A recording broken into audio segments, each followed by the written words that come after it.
Welcome to the Learning Pines YouTube. We hope this video helps. You start by confirming phone power and access. Make sure battery is at least 20% and you know your lock method. Once ready, unlock the Oppo A9 2020 and open settings. Go straight to additional settings or security depending on color OS version.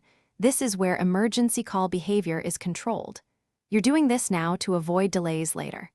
If settings layout differs, use the search field and type emergency to jump to related options, making the process faster and preventing accidental calls while you change the behavior.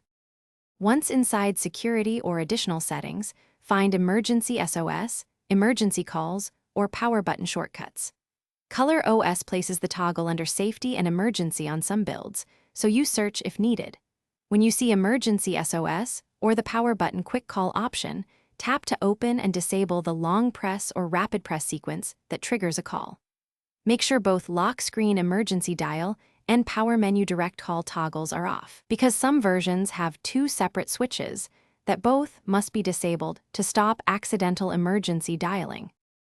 Finish by rebooting the Oppo A9 2020 and testing with a long press and rapid presses of the power button to confirm the emergency call no longer triggers. If it still triggers, check accessibility settings and any security or automation apps that might re-enable emergency shortcuts. As a last resort, back up important data and reset settings to defaults. This clears misbehaving toggles.